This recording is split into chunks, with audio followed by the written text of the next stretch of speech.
I saw a tweet the other day from a friend of mine, Corey, who's a YouTuber over at 12 Tone, and he said, "Hey, any of my psych YouTube friends, a video about why 280 character tweets feel so much longer than 140 character ones would be pretty topical right now."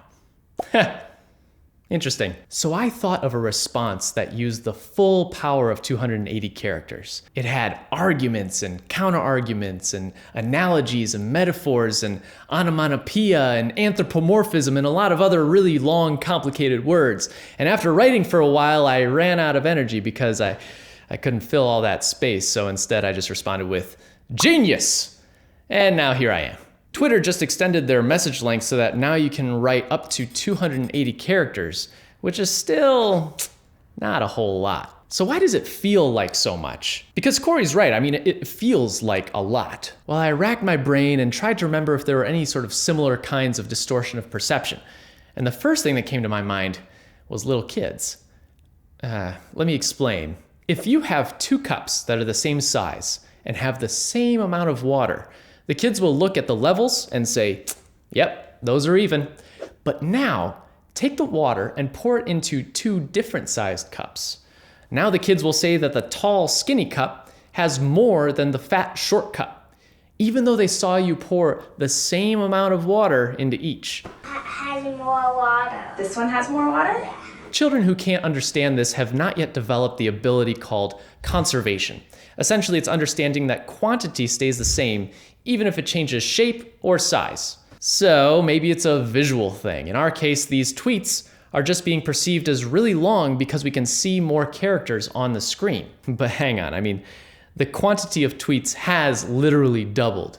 And I think that Corey is old enough to have conservation, so that doesn't quite explain it. I figured there would be a nice, easy answer out there, so I decided to do a little bit of research.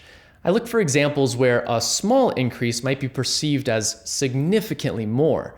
For example, you might get a bump in your income or a slightly longer curfew or more homework. Maybe there's studies all about this, but surprisingly, I came up empty. So instead I turned to psychological phenomena and cognitive biases. It could be that our minds have a tendency to perceive small changes as really big, but that too gave me nothing. Then I went to the next logical step, which was to ask the Reddit hive mind for some help.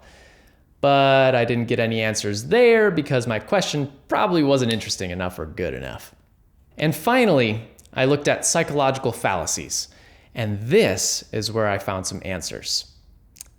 Though probably not the ones you're anticipating. It's traditional for teachers to be expected to have solutions. I would guess that people usually watch our videos because they want to know the answer to a particular question. But I'm going to be real honest right now and say that I don't think there is an answer to this question. And in fact, by pushing myself to come up with a result and develop this video, I was quickly falling into some fallacies myself. Reification, folks. Reification was the first culprit. Reification is essentially viewing something that is abstract as though it were concrete. In this case, taking a tweet from my bud Corey and treating it as reality rather than what it really is, an idea. And it's so easy to get caught up in this. A lot of hot takes and cable news stories hinge on this fallacy. You probably read an article or watch TV, and then the next day, you're at the water cooler sharing those ideas like they're actually facts. And it happened to me. I mean, bit by bit, I was getting sucked into the psychologist fallacy.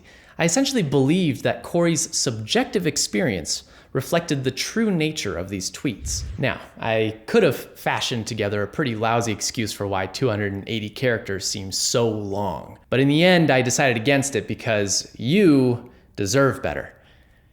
And also because I couldn't find anything to support it.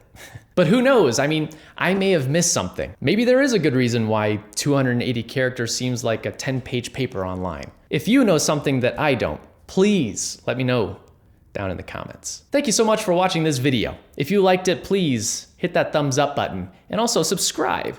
And if you're already subscribed, well then hit that little bell thingy right down there and you'll get an email every time that we upload a video. If you really love what we do, you can head on over to Patreon and throw a few bucks our way. We really appreciate all of our patrons and all the support that they give.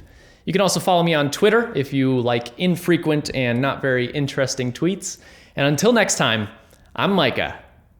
Think about it.